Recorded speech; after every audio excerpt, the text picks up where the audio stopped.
So, andito ako ulit para mag-share sa inyo ng kaunting kaalaman na sobrang kailangan malaman ng lahat ng content creator, lalo na yung mga naka-experience na hindi na-receive yung kanilang payout. So, ito yung kaunting tips guys para makuha nyo yun.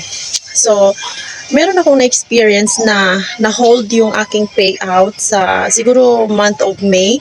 So, hindi ko siya nakuha yung aking payout gawa ng mali yung nilagay kong bank account number. So, siguro nagantay pa ako ng next payout. So, pero bago nangyari yun is in-update ko siya. So, ang ginamit ko is sa kuya ko. Dati kasi sa father ko yung ATM bank account. So, nung in-update ko siya, sa kuya ko na yung ginamit ko. Pero, hindi siya na-update yung banko, yung number, yung bank account number. Pero yung owner, hindi siya napapalitan. So, akala ko hindi ko na makukuha yung sahod ko kasi hindi nga napapalitan yung hindi siya completely na-update. So, by next month, ang nangyari is, nagpadala na ng remittance si Meta sa akin. So, nung tinignan ko yung remittance, nakasulat pa rin yung pangalan ng tatay ko doon. So, nag-worry ako. Ang ginawa ko is, nag-email ako kay Meta.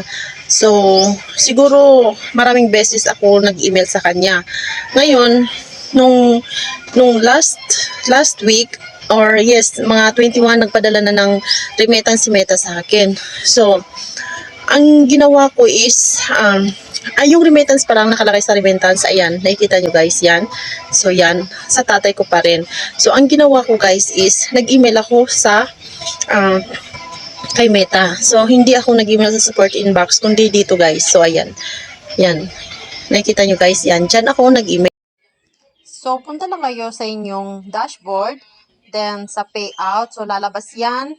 And, pindutin nyo yung tatlong settings ng payout. So, lalabas yan. So, ayan, pindutin mo yung parang 3 lines. Then, lalabas lahat yan. Then, pindutin mo yung sa taas kung saan yung paid, kung ano yung bank na-update mo na. So, pagka pindutin mo, lalabas yan. So, ayan guys. So, pili ka lang kung ano dyan ang concern mo. So, pindutin mo lang dyan. Then, yan. So, yan. Kung ano yung concern mo and email us. So, doon ka magsusulat kung ano yung concern mo, kung ano yung nireklamo mo. So, ganun lang kabilis guys. And, automatic guys na magre-reply sila 1 to 2 days. Pero yung sa akin, hindi naman nag 24 days. 24 hours is nag-reply na sila. So, yan, i-fill out mo lang kung ano yung kailangan dyan na related sa concern mo. So, ayan, dyan ka magsusulat ng iyong concern, at isend mo na. So, hindi pa mag 24 hours guys, is magre-reply sila. So, ito yung reply sa akin guys. Basahin nyo. Nag-email. At ito yung good news kasi nag-reply sa akin ang isa sa mga siguro isa sa mga tauhan ng Meta company. So, ayan, nakikita nyo, basahin nyo guys. So, yan, di ba? So, ayan. So, ang nakalagay dyan is pinasok na nila ang aking sahod sa bank account na yan. So, ang bank account na yan is pagmamayari na ng kuya ko. So, siguro hindi pa rin ako mapalagay kasi 'di ba yung remittance at saka hindi nakalagay sa remittance yung bank account ng kuya ko. Pero nung reply ng isa sa mga Facebook team is sabi kaka-release lang daw ng sahod ko sa ganyang bangko, sa bangko na yan. So, noon, siguro mga 25, syempre hindi pa rin ako mapalagay.